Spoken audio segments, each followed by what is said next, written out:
Hello, my name is Raya Wimsulwa. I'm so excited to have you today as we are going to bring forth the topic, the burdens and blessings of singleness.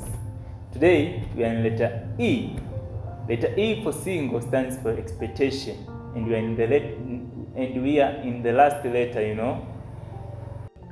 Now, what does single people need to expect for the future?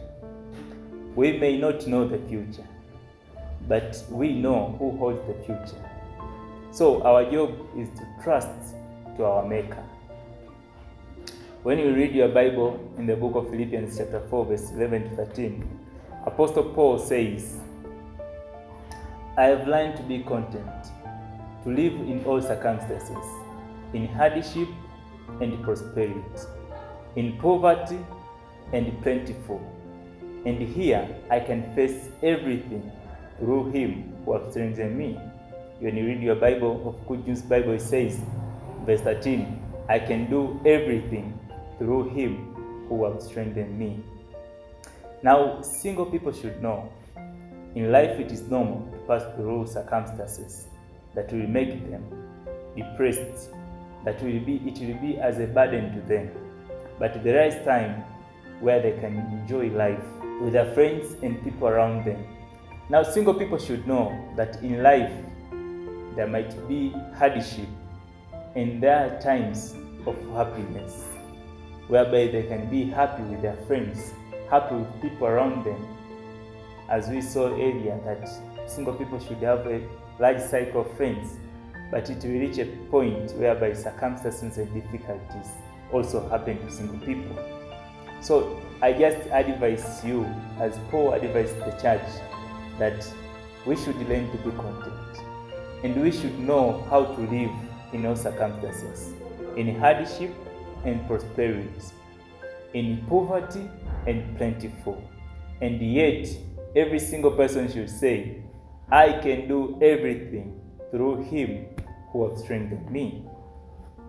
Now Paul leaves us with 3 special words, and these words are rejoice, reverse, and relax.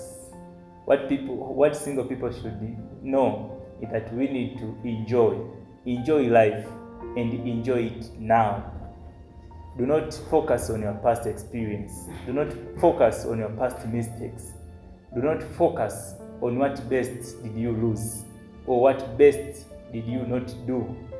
Do not focus on your past experiences. Do not focus on your mistakes. But single people should know they can still work. They can still have purpose of life. They can still have something to do. As we saw earlier, that single people, it does not mean that it is to be incomplete. You still have chance to work and opportunity to prosper if it is necessary to be there. So single people, they should not focus on the past events. That is rejoice. And Paul tells us, rejoice in the Lord. Be happy. Enjoy your life and enjoy it now. And the second special word is reverse. You should know the gift that God has given to you and accept it, that it is a gift coming from God. What's your responsibility is reverse from what we are thinking that singleness is, because through Christ, singleness is transformed from a problem into a gift. Now you need to accept it, and accept that it is given unto you. One day I asked my friend and said he is complicated. There is no such status of complicated. We saw the Bible accepts us to be married, the Bible accepts us to be engaged, and the Bible accepts us to be single. But who is complicated? So you should know your status, and you should be a stewardship of God. And the last special word is relax.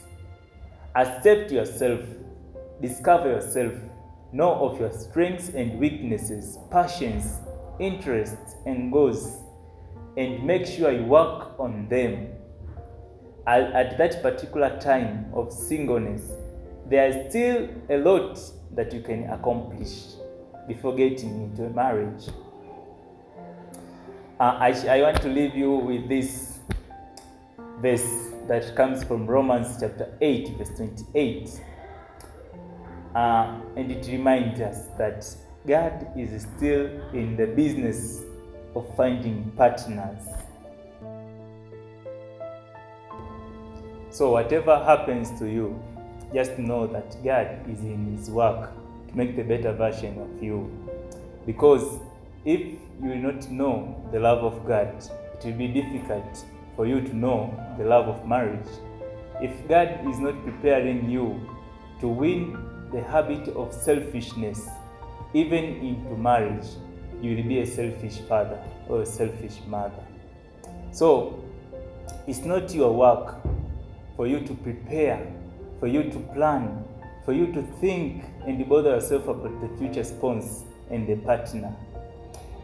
In Romans chapter 8, verse 28, we have seen that God is in His business to prepare the partner, to prepare to find a partner for you. And a good partner comes from the Lord. So single people should not bother about the future, should not plan. Some of the society have heard that they are teaching that prepare your wife for the future. How do you know that is your wife? I assure you that at this minute, God is preparing you as well as He is preparing your spouse, so that when you come and meet together, you will all be prepared to fit for marriage, and that will be your spouse. Thank you for following us up. And this is our last section. I would like to know, what have you learned from our sections? What have you learned from our content? And how do you recommend it to your friends? Don't forget to put your comment and like and share. Thank you. Let's meet in next sections.